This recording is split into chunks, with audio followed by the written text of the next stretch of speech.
ओम शांति। मैं प्रीति परिहार, एमपी, गुना, मध्य प्रदेश से। हमारा भतीजा 28 दिसंबर को बिना बताए सर्दियों में कहीं गुम हो गया था किसी कारणवश, जिससे हम पूरा परिवार बहुत परेशान था। इंदौर में भैया भाभी रहते हैं, वहां से खो गया था। गुस्सा के कारण भाग गया था घर से। मैं अभी नई ब्रह्म कुमारी आश्रम में जुड़ी हुई हूँ, जो कोर्स भी अभी हुआ है। मैंने बाबा की तस्वीर के सामने बोला कि बाबा, मासूम बच्चा है, खो गया है, उसके खाने पीने का देखने का जिम्मेदारी आपके ऊपर है। दीदी, आप यकीन नहीं मानोगे, हमारा भतीजा ऐसी कड़कड़ाती ठंड में इंदौर से गुना तक चप्पल पहनकर, इनर और शर्ट पहनकर, कुछ भी स्वेटर नहीं थी, और वो वहां से पैदल आ गया गुना तक। कंप्लेन करी पुलिस में, खूब ढूंढा 3 दिनों तक, उसको कोई पता नहीं पड़ा, कुछ भी पता नहीं पड़ा। लास्ट में भैया भाभी भी रोने लगे कि अब संभव है भतीजा मिले। पर मेरा विश्वास था और ब्रह्म कुमारी के एक भाई का विश्वास था कि बाबा ढूंढ कर लाएंगे, ऐसा हो नहीं सकता, वो पक्का लाएंगे। हम लोग योग लगाते थे।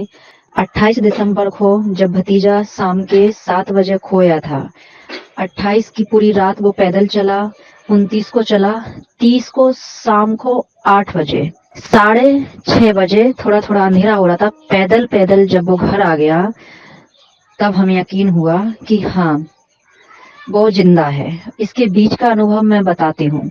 जब वो पैदल चल रहा था, जब जब मैंने बाबा के सामने बैठकर कहा, बाबा हम खाना खा रहे हैं, बच्चे का ध्यान रखना, बाबा आकर स्वयं, मैं अभी जुड़ी हूँ, मैं वास्तव में यकीन नहीं करती थी, हम लोगों के छक्के छूट गए हैं कि वास्तव में ऐसा हो सकता है, क्योंकि मैं नई जुड़ी हूँ ब्रह्म कुमारी से। पर वास्तव में एक ट्रक ड्राइवर ने उसे एक समोसा दिलाया।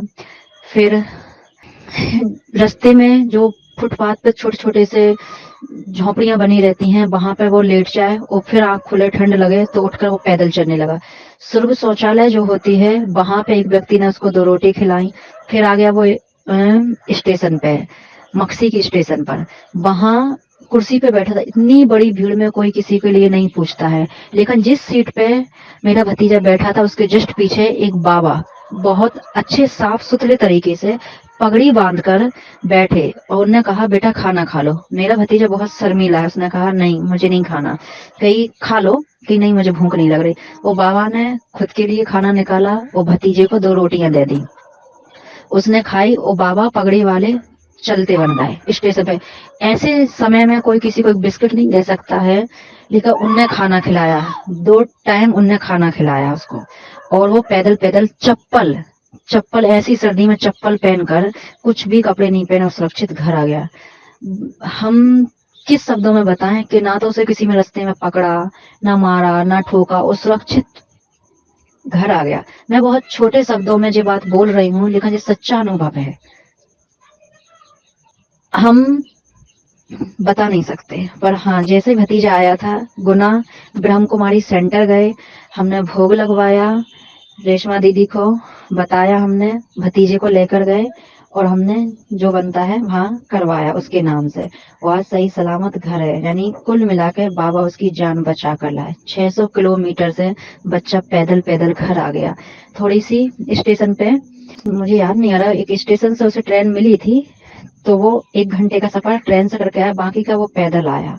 नहीं, मैं बहुत शॉर्ट शब्दों में बता रही हूँ कि जो हमारी तो आंखें खुल गई, क्योंकि हम जैसे व्यक्ति जो अभी जुड़े हों, उनके साथ इतनी बड़ी घटना होने के बाद बच्चा सही सलामत बाबा घर तक छोड़ने लाए, हम जैसों को तो चमत्कार है वास्तव में। अभी का अनुभव, 28 दिसंबर 2021 का अभी का अनुभव बता रही हूँ। मैं आश्रम पे भी जाती हूँ, घर में मैं पार्लर का भी काम करती हूँ, और बाबा हमारे घर में भी है। तब से हम क्या, हमारे घर का बच्चा बच्चा बाबा का नाम दीवाने हो गए हैं, मान गए हैं हम लोग। नहीं, कभी ना मानने वाले लोग थे हम, लेकिन उस दिन हम मान गए हैं।